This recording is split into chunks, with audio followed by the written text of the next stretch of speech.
Good morning, and welcome to Seattle Atheist Church. We have a lot of new people here today, so I just want to start off by saying our creed, and that'll give you an idea of the things that we hold as our creed in this church.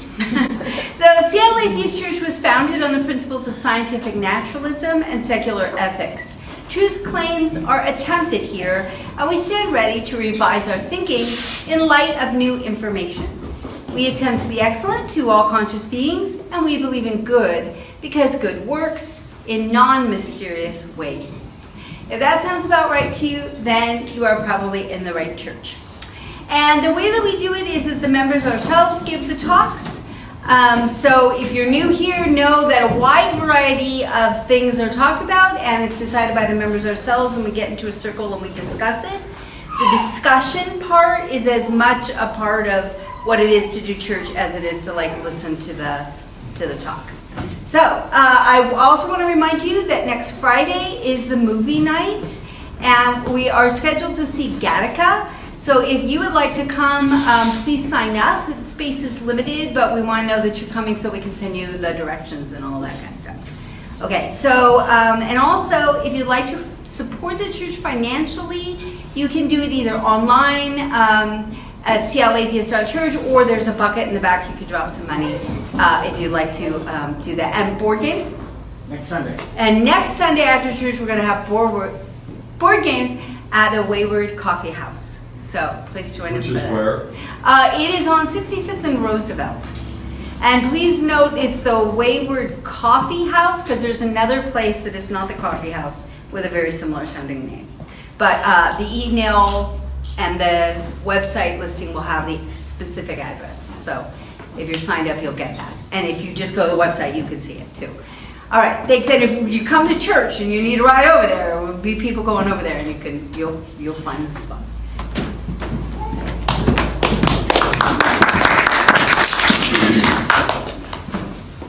Hi folks. Today I want to present some material from a book that I read a few years ago and really enjoyed. Jamie Whyte's Crimes Against Logic, exposing the bogus arguments of politicians, priests, journalists, and other serial offenders.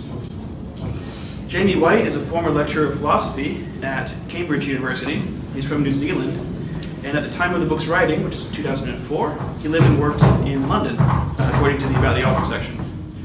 As such, his style is a bit different from what we're used to here in the States, and his examples from British and European politics might not ring a bell, but I think the point comes through nonetheless. All right, so the first crime against logic I'd like to talk about is equivocation. Are Christians good? You might think the tricky word in the question is good. After all, good is the topic of philosophical debate, and there can be no better indication that a word is tricky. But, in fact, the problem lies not with good, but with Christian. However challenging it is to define good, most of us share a sufficiently common understanding of the word to agree in most of its applications. And, more importantly for the purpose of this talk, it is not ambiguous. There are not two or more clear and distinct different meanings of the word. Christian, however, is ambiguous. It can be used to refer to a person who holds certain beliefs, such as that God created the universe and that Jesus is his son, and also God himself, if our Christian is a Trinitarian.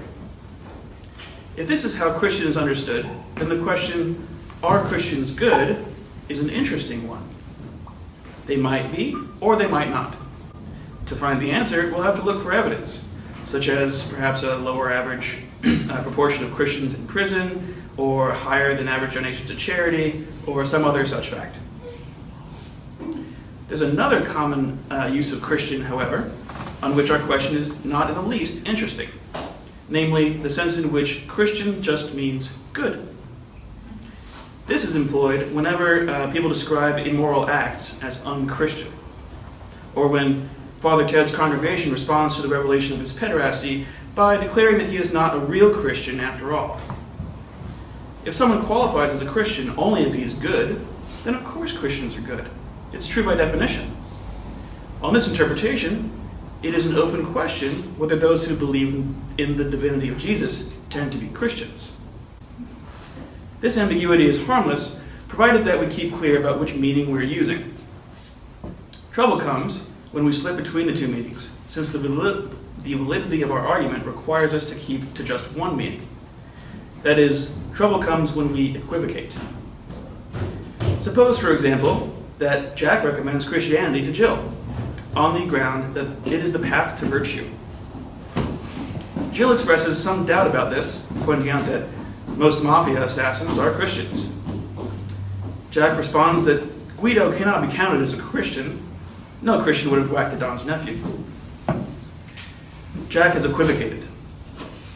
He uses Christian in its first belief-based sense when he recommends Christianity as a path to virtue.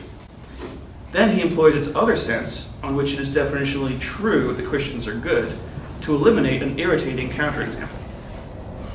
Properly, to eliminate Guido as a counterexample, Jack would have to show that he did not believe in the divinity of Jesus, which is not entailed by the fact that he whacked the Don's nephew.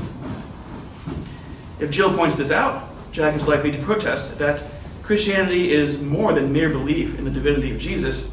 It also involves a moral code, the Ten Commandments and all that. Guido clearly broke the code, and so it's no cheat to deny him the status of Christian.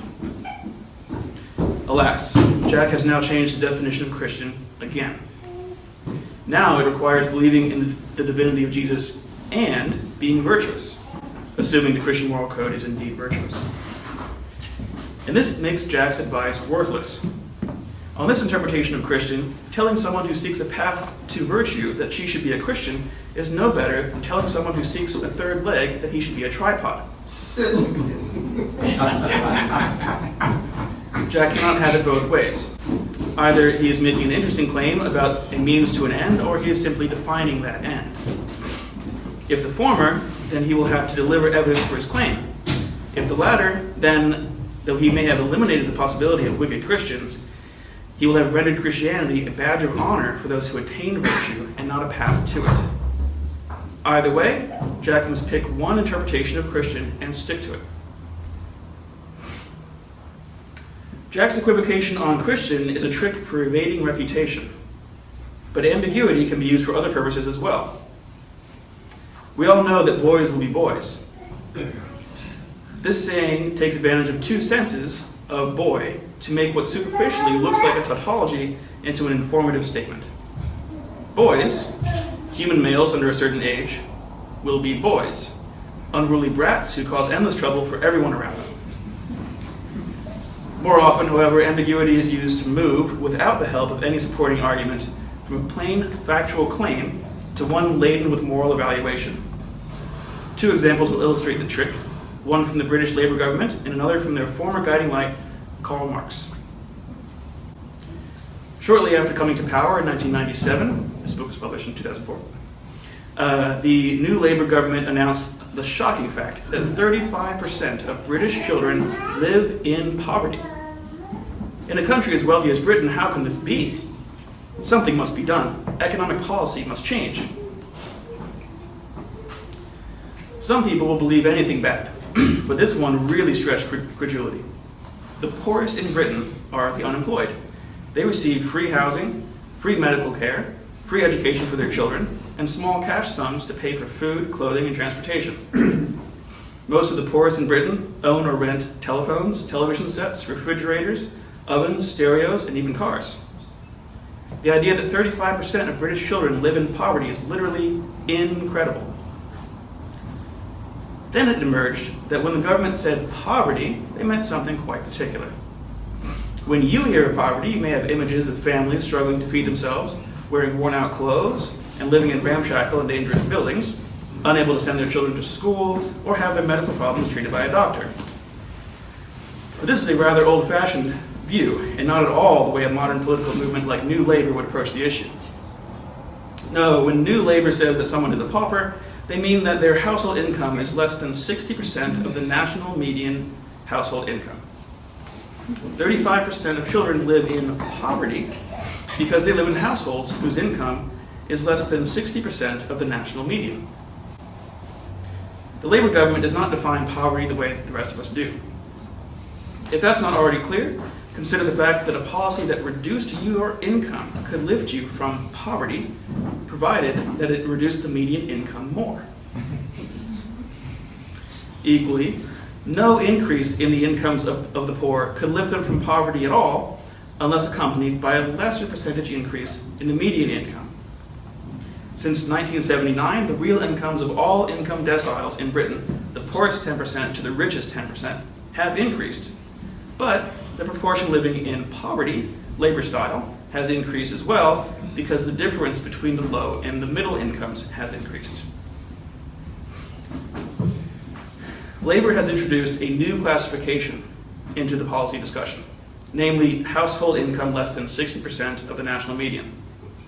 This classification may be useful for understanding certain social phenomena.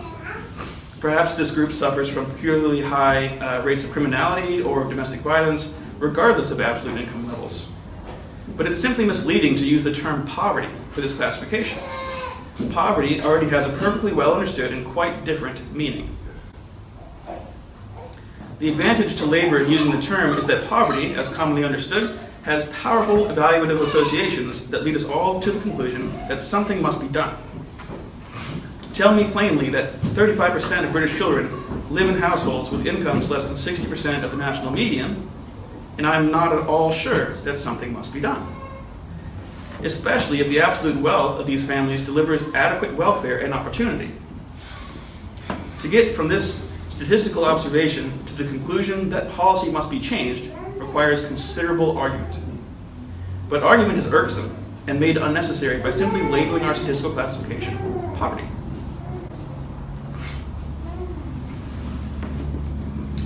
New Labour has rejected old Labour's Marxist ambitions. Private ownership of the means of production is now fine by the Labour Party. Indeed, many of its members openly practice private ownership. But those earnest undergraduate days, those hours reading the Communist Manifesto and getting halfway down page 1 of Capital must have left their mark. For New Labour's trick with poverty displays a certain Marxist tendency. Marx's work in economic and political theory broke new ground. A grand theory of human history as the consequence of economic and technological forces. Groundbreaking theories usually introduce new concepts. Genes, schizophrenia, and price equilibria, though now familiar, were once the novel concepts of biological, psychiatric, and economic theories. So it was with Marx, who posited unfamiliar economic forces and social phenomena for which he needed new terms. In physics, it's common to introduce wholly new words for new theoretical entities, positrons, quarks, and so on. But in the social sciences, this is not at all the norm. Usually, familiar words are combined in a new way to label a new concept, like marginal utility, gross domestic product, and so forth.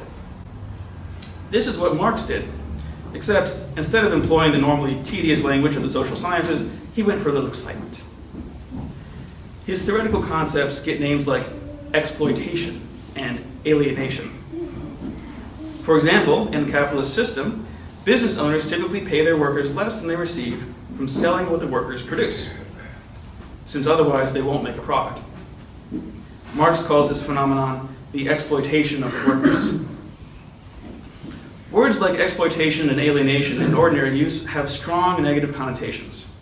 But please, set all that aside. These words are used in Marxist theory purely as technical terms to describe certain economic and social phenomena. This is science. Alas, new stipulative definitions of familiar old words are hard to bear in mind. We can't help but slip back to their ordinary meanings. Though generally unfortunate, this slippage does have one desirable consequence, for Marxists at least. It delivers as if by magic the sought-after condemnation of capitalism. For behold, Marx has shown that capitalism inherently involves exploitation and alienation. Who could be in favor of such a dreadful system? Hey, presto! Marx has, of course, shown nothing of the sort, at least if exploitation and alienation have their ordinary meanings. At best, he has shown that capitalism inherently involves mexploitation and malienation, placing an M in the front of the terms to distinguish them, the Marxist technical terms, from their ordinary homonyms. And that on its own provides no grounds for condemning capitalism. I, for one, am entirely in favor of economic systems where business owners can make a profit. I agree that this involves exploitation. How could I not, given the definition of exploitation? But I deny that this inherently amounts to exploitation. The equivocator tries to replace hard intellectual graft with semantic sleight of hand. Capitalism may indeed exploit the workers, but you can't show this simply by spelling profit exploitation. Redefinition, or slipping between different meanings of the same word, cannot deliver an intellectual free lunch where you arrive at informative conclusions without paying a price in evidence and argument.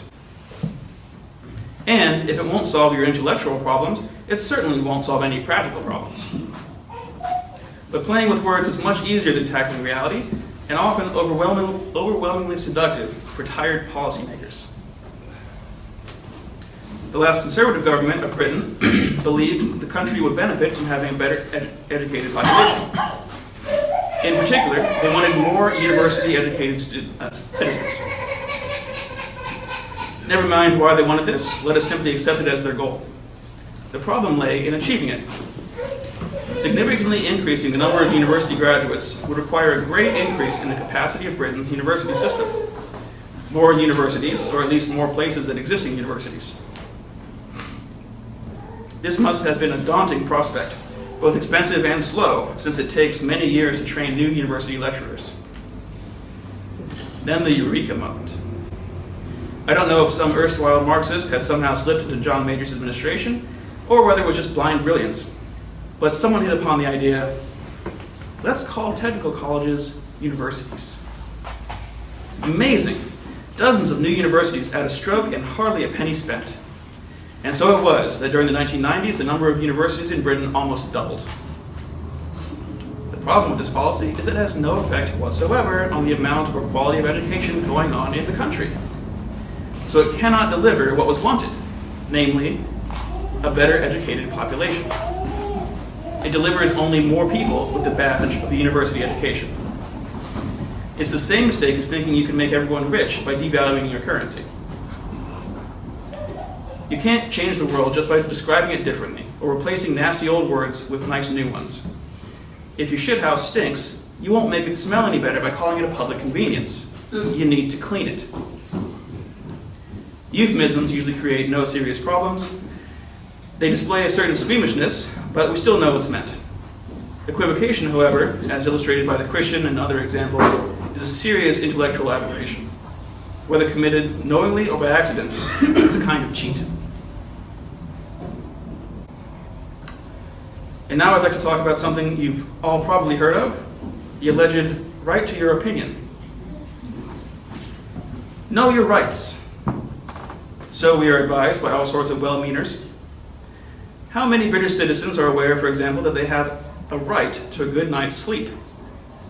Well, they do, at least for a little while longer. The right was confirmed by the European Court of Human Rights on October 2001. The court upheld the claim of people living in the flight path of Heathrow Airport that early morning flights violated this right to a good night's sleep. In a few years, when my newborn daughter has finally got herself a decent job, I plan legal action against her. Learning your rights can also mean discovering that you do not really have rights you think you do. This can also be useful. Suppose, for example, that you thought you had a right to do to your body whatever you like, provided you injure no one else. Such a delusion could well land you in prison, convicted of drug use or assault. In this spirit, my purpose here is to stop you from believing in another right that you do not really have, namely, the right to your own opinions. Perhaps you don't believe you have this right. Then I'm sorry for being presumptuous, but you'd be the first person I've met who doesn't believe it. The slogan, "You are entitled to your own opinion," is so often repeated that it is near impossible for the brain of a modern Westerner not to have absorbed it. Like many other views that have at times enjoyed universal assent, however, it isn't true. You don't really have the right to your own opinions, and the idea that you do, besides being false, is forever being invoked when it wouldn't be relevant even if it were true. Before showing that this cliche is false, let's first be clear that its common use in discussion or debate really does amount to a fallacy. It's often used preemptively with an assertion, when an assertion is prefaced with the acknowledgement that, of course, you're entitled to your own opinion, but. Though its more basic use, which the above acknowledgement is intended to preempt, is defensive. Let's say Jack has offered some opinion that President Bush invaded Iraq to steal its oil, with which his friend Jill disagrees. Jill offers some reasons why Jack's opinion is wrong, and after a few unsuccessful attempts at answering them, Jack passionately retorts that he's entitled to his opinion. The fallacy lies in Jack's assumption that this retort is somehow a satisfactory reply to Jill's objections, while in fact it is completely irrelevant. Jack and Jill disagreed about Bush's motivation for invading Iraq, and Jill gave reasons to believe that Jack was mistaken. She did not claim that he had no right to his mistaken view. By pointing out that he is entitled to his view, Jack has simply changed the subject from the original topic, the reason that Iraq was invaded, to a discussion of his rights. For all it contributes to the invasion question, he may as well have pointed out that whales are warm-blooded, or in Spain it rains mainly on the plains. As with most of our fallacies, once seen, it is obvious. Here's a simple way of putting it. If the opinions to which we are entitled might nevertheless be false, the entitlement cannot properly be invoked to settle a dispute. It adds no new information on the original matter. It does nothing to show that the opinion in question is true. Excuse me. My scroller just went haywire. Okay. Interpreting the cliche to exclude the possibility of falsity, that is, to mean that we are entitled to have all of our opinions be true, has two problems. First, it is ridiculous. Second, it does not, in fact, make the entitlement to an opinion relevant in deciding who is correct in any dispute. If Jack has a right to his true opinion, then presumably Jill has a right to hers too. But then, since Jack and Jill disagree, one of them must be suffering from a rights violation. One of them has a false belief. So even if we had a right to true beliefs, that would only show that it is a right that is violated all the time, on precisely those occasions when our opinions are in fact false. In any dispute, to know whose right to a true belief is being violated, we would first need to work out whose belief is false. That is, we would need to settle the original dispute. In the case of Jack and Jill about President Bush's reasons for invading Iraq. And a diversion on the matter of rights gets no one any closer to answering that question. So, why then is insisting on one's right to an opinion such a popular argumentative ploy? In part, it is encouraged by an ambiguity in the word entitlement. It has a political or legal interpretation by which we are all entitled to any opinion we might have, however groundless. But it also has an epistemic interpretation, that is, one related to or concerned with truth or knowledge. You are entitled to an opinion, in this epistemic sense, only when you have good reasons for holding it. Evidence, sound arguments, and so on. Far from being universal, this epistemic entitlement is the kind you earn. It's like being entitled to boast, which depends on having done something worth boasting about. So the two senses of entitlement could not be farther from each other, yet it is too tempting to muddle them. The implied argument of the muddler runs as follows. 1. If someone is entitled to an opinion, then her opinion is well supported by evidence. 2. I am entitled to my opinion, as is everyone in a democratic society. 3. Therefore, my opinion is well supported by evidence. This is a beautiful example of the fallacy of equivocation, slipping between different meanings of a word in an argument when that would only in an argument that would only be valid if the word were used in the same meaning throughout. Once pointed out, it's easy to see that this confusion of the political with the epistemic notion of entitlement is a mistake. But I don't want to leave it there. Even if the cliche that we are entitled to our opinions is not employed in the truly egregious way so far discussed, it is part of a mindset that increasingly impedes the free flow of ideas and their robust assessment. Many people seem to feel that their opinions are somehow sacred, so that everyone else is obliged to handle them with great care. When confronted with counterarguments, they do not pause and wonder if they might be wrong after all. They take offense. The culture of caution this attitude generates is a serious obstacle to those who wish to get at the truth. So it is important to strip away any bogus ideas that support the attitude, such as the idea that we have the right to our own opinions. To see that there is really nothing at all to the idea that we have the right to our own opinions, we need only understand one basic point about rights, namely that rights entail duties. I don't mean to endorse the fashionable slogan, no rights without responsibilities, which is supposed to justify policies whereby the government imposes good behavior conditions on the recipients of social welfare. I mean something much more fundamental about rights, that they are defined by the duties to which they give rise. The law gives us all citizens a right to life. Your right to life means that everyone else has a duty not to kill you. This is not something that a government may or may not decide to associate with your right to life. It is that right. A law that did not impose on others a duty not to kill you would fail to establish your right to life. Does your right to life mean that others have a duty to feed you, to house you, or to provide you with medical care? These are hotly debated questions, but no one doubts that the answers to these questions about others' duties are what define and delimit the right to life.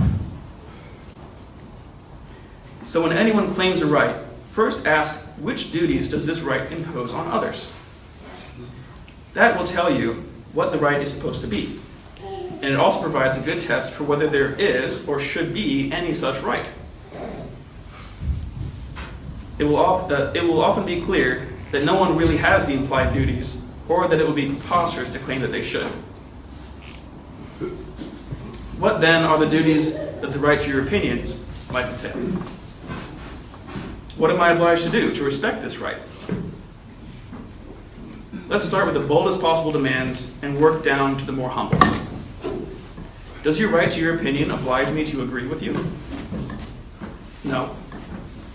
If only because that would be impossible to square with the universality of the right to an opinion. I, too, am entitled to my opinion, which might contradict yours. Then we can't both do our duty towards each other. And think of the practical implications. Everyone would have to change their mind every time they met somebody with a different opinion. Changing their religion, their politics, their car, their eating habits. Foreign vacations would become as life-changing as the brochures claim. Does your right to your opinion oblige me to listen to you? No. I haven't the time. Many people have many opinions on many matters.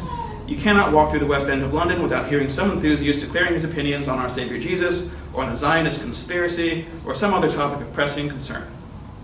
Listening to them all is impossible in practice, and therefore cannot be a duty. Does your right to your opinion oblige me to let you keep it? This is the closest to what I think most people mean when they claim a right to their opinion. They do so at just the point in an argument where they would otherwise be forced to admit error and change their position. And this is also the weakest possible interpretation of the right, and thus the most likely to pass the test. Yet it is still too strong. We have no duty to let others keep their opinions. Say that again. We have no duty to let others keep their opinions. On the contrary, we often have a duty to change them. Take an obvious example. You are about to cross the street with a friend. A car is coming, and your friend still takes a stride into the road. Knowing that she is not suicidal, you infer that she is of the opinion that no cars are coming. Are you obliged to let her keep this opinion? I say no. You ought to take every reasonable measure to change her opinion, perhaps by drawing her attention to the oncoming car, saying something like, "Look out, a car is coming." By so doing, you have not violated her rights. Indeed, she will probably thank you. On matters like whether or not a car is about to crush them, everybody is interested in believing the truth. They will take the correction of their errors as a favor. The same goes for any other topic. If someone is interested in believing the truth, then they will not take the presentation of contrary evidence and argument as some kind of injury. It's just that on some topics, many people are not really interested in believing the truth. They might prefer it if their opinion turns out to be true. That would be icing on the cake. But truth is not too important. Most of my friends, though subscribing to no familiar religion, claim to believe in a superior intelligence or something higher than us. Yet they will also cheerfully admit the absence of even a shred of evidence. Never mind. There is no cost in error because the claim is so vague that it has no implications for action, unlike the case of the oncoming car. Asterisk here, I don't agree that there's no cost in this error, but that's another talk for another time. They just like believing it, perhaps because it would be nice if it were true, because it helps them get along with their religious parents, or for some other reason. But truth really is not the point, and it's most annoying to be pressed on the matter. And to register this, to make it clear that truth is neither here nor there, they declare, I'm entitled to my own opinion. Once you hear these words, you should realize that it's a waste of time to persist in the matter. You may be interested in whether or not their opinion is true, but unfortunately, they aren't. And I'm going to leave it here for today.